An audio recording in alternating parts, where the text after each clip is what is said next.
Right now, Pittsburgh's best sports show is about to begin. Call us or tweet us. We've got things to talk about on the Ireland Contracting Nightly Sports Call.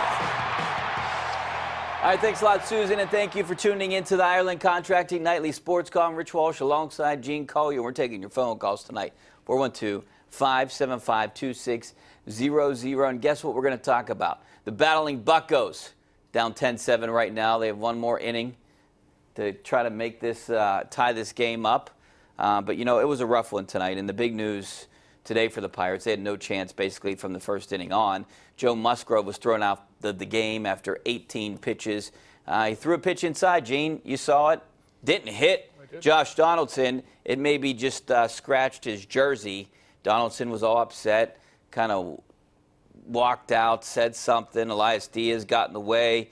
And Joe Musgrove basically gets thrown out for taking his hat off, essentially. I just thought it was a disgrace, Gene. How did you feel about it?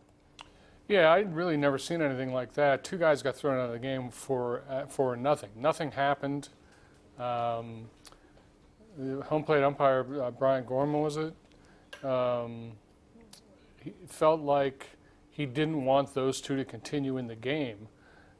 Which sounds like a completely arbitrary decision. I mean, the Pirates are having enough trouble with their pitching as it is without having the starter thrown out in the first inning for no reason.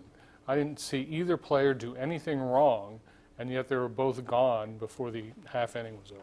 Yeah, I mean, I don't know what they said on the field, and maybe they said something that offended the umpires or did something like that, but the only thing that I saw potentially that got thrown, that Musgrove thrown out, was the taking off the hat. And, you know, I don't know if that's something worth getting thrown out of a baseball game for.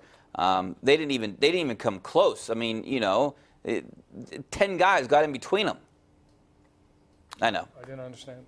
Yeah, and so, you know, I know it's not the umpire's job. Will have to issue some kind of statement on that. I mean, that won't pass, you know, without some kind of explanation being required. You think there'll be any suspension at all? No, I don't think that. What I'm saying is that the media that is covering that game will make sure that there's a statement from the umpires. That's usually what happens. All right, so you know, I understand it's not the umpire's responsibility to think about the Pirates' pitching problems, but yeah, they basically just ruined it for the Pirates winning this one, because then the Pirates had to go with Alex McRae in the next inning. He gives up a grand slam. And then it was just downhill after that, one home run after another. At one point, I think it was 10-4, and then Marte hit another home run. It's 10-7 right now. We're 3+ hours, 3.5 hours right now of a game. That's another. I thought they were trying to shorten these games. All right, so Brian Snitker, the Braves manager, the manager of the year last year, goes to the mound with 2 out in the 8th and a 5-run lead, and changes the pitcher because he wants to turn Melky Cabrera around. That's why we're talking about 3- and 4-hour games. Oh man, it's just disappointing. You know, and for me, Gene, and I think we talked about this last week on the show when I basically said that June 4th. I have it written right here, Richie.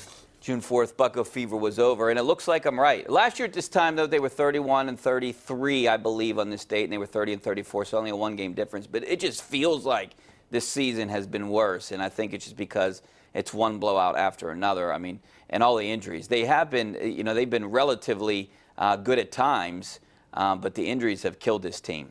Well, with Jordan Lyles going on the IL today, Rich, that's 80% of your starting rotation on the injured list before you've played 65 games. That's a hard way to win. Yeah, it's a hard way to win, especially if that's how you were counting on winning games. And it was. Yeah, it was their pitching staff. And, you know, if if everything went right with this pitching staff, I mean, they're hitting the ball. They didn't expect Josh Bell to have that kind of season. You didn't expect Brian Reynolds to come up and do this. You didn't expect Kevin Newman to do this. So they would have been a pretty good team right now if they. And maybe they could turn things around. I would think Trevor Williams is going to be back within, 10 days here, 2 weeks. So maybe they'll get things turned around. It's too bad Jameson Tylen's out until sometime in July. All right, we got to take a break. Back with phone calls and tweets coming up next. Stay right there. Ireland Contracting Nightly Sports Call is brought to you by Ireland Contracting, celebrating 25 years as Pittsburgh's #1 home exterior expert in roofing, siding, windows, and gutters, where honesty and integrity still matter.